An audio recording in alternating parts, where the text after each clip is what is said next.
Today we're going to be talking about the cultural studies of Stuart Hall.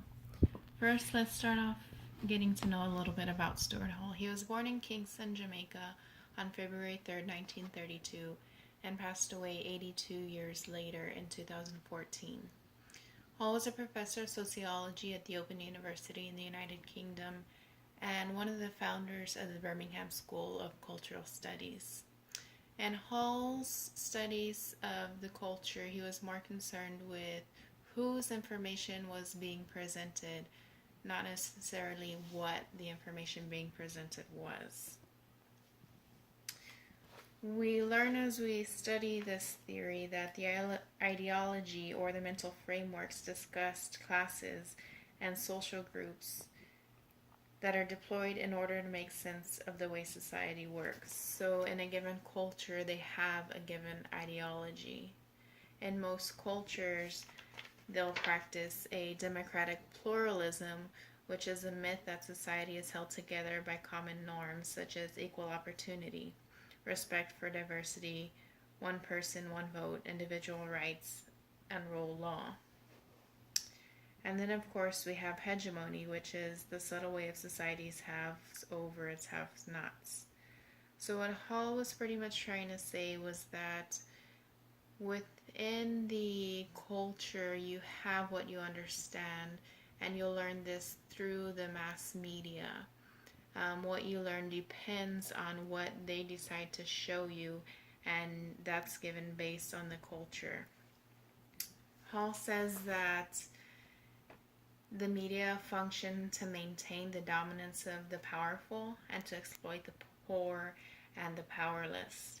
So we won't really hear anything about those not in power, but only a better understanding of those that have the power. Now, Hall believed the purpose of the theory was to research and empower people who are marginalized in order to change the world. When we talk about this, our book tells us about the three options that we're giving when we decode these messages that the mass media gives us. The three decoding options are: 1. Operating inside the dominant value. Here, the audience that's consuming the information pretty much take sides with what they're seeing. They consume it and they digest it as truth. The second is applying a negotiable code, where they'll generally take the idea that the media is giving them, but they'll have some oppositions in some specific cases.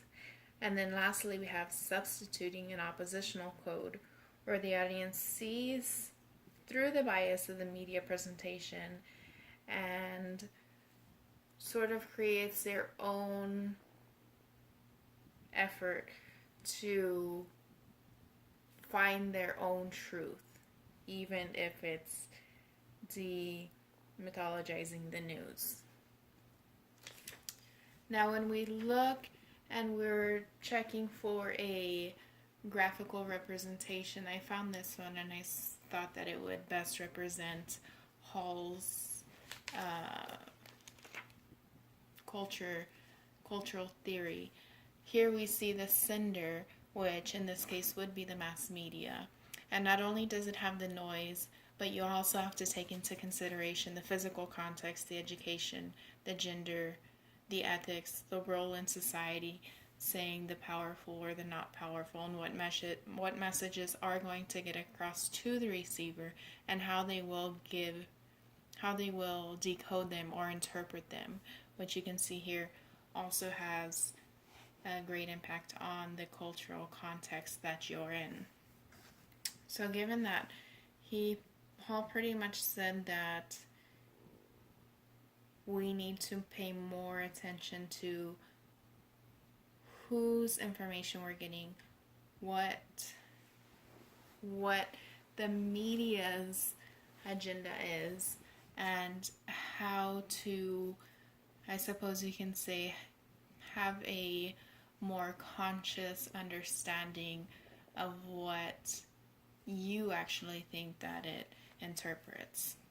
When I was looking at peer-studied reviewed articles, I came across Spectrum, which is a marketing management review on how social media influences apparel purchasing power.